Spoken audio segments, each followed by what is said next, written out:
Well, friends, I hope you are doing well on this beautiful spring day in New England.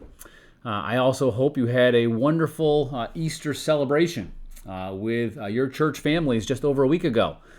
I know for pastors and ministry leaders, a lot goes in to Holy Week celebrations. And some of you may have had additional services in the lead up to Easter Sunday, and I'm sure a lot went in to celebrating the resurrection together as church families. And the tendency can be that once that big day has passed, kind of to breathe a sigh of relief and then just kind of get on with business as usual in our churches. And I want to encourage you in this season not to just get on with business as usual, but to make much of the resurrection. Make much of the resurrection in this continued Easter season. Colossians 3:1 says, if then you have been raised with Christ. That's how it starts. If then you have been raised with Christ. It is talking to those who put their faith in Jesus Christ as presently experiencing the benefits of the resurrection of Jesus. So we do more than simply celebrate the resurrection and then wait to experience the benefits after we die. We now have great benefits that are ours in the resurrection of Jesus. We get to experience a new intimacy with God. Paul goes on to talk in Colossians 3 about the reality for those who are in Christ, that our lives are now hidden with Christ in God. I mean, what a beautiful, powerful phrase. That our lives now are inseparably linked with the life of Jesus. We are wrapped up in his life. We have been drawn in into the heart of God in Christ Jesus. And so we have this new intimacy that is now available to us in Jesus. So we aren't only waiting for a closeness with God later on. We now have this ability to live in Christ, with Christ, through Christ in life right now. We also have at our disposal a new power to live changed lives.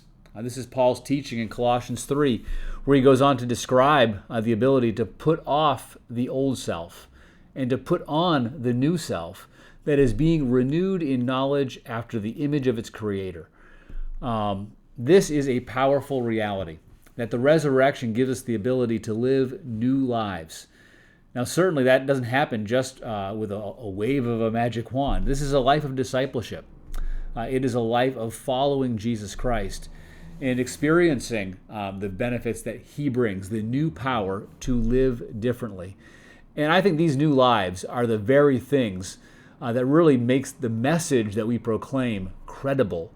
That Jesus Christ has died, paying for our sin. He has risen, giving us new life. And our lives are testimonies to this power. Certainly, this side of Christ's return, our lives are far from perfect. But if we are to take the New Testament seriously, our lives should be marked by a power from the age to come that is being lived in our lives now. So we have the ability to live new lives empowered by the resurrection. We also have at our disposal in the resurrection of Jesus a new confidence. We know that Christ is going to return. We know the glory that awaits. We know that death is not the end. And this gives us more than just optimism in the face of all the suffering and in the face of aging and sickness and death. I love the quote from Leslie Newbigin, missionary and missiologist, whose writings are profound. He was once asked if he is or was an optimist or a pessimist. And those are really our two normal default reactions to how we approach life. Are we optimists, just kind of like wishing for the best, sometimes not even grounded in a reason, just trusting it'll be a good outcome? Or are we pessimists, kind of calculating, preparing for the worst so that we won't be disappointed? And Leslie Newbigin, when he was asked, are you an optimist or a pessimist? He said, neither. I believe in the resurrection of Jesus Christ. That Jesus' resurrection gives us firm ground to stand on. Not just optimistic thinking or pessimistic preparation, but real confidence and peace in the face of even the worst that life can throw at us. The resurrection of Jesus Christ has happened. Christ is risen.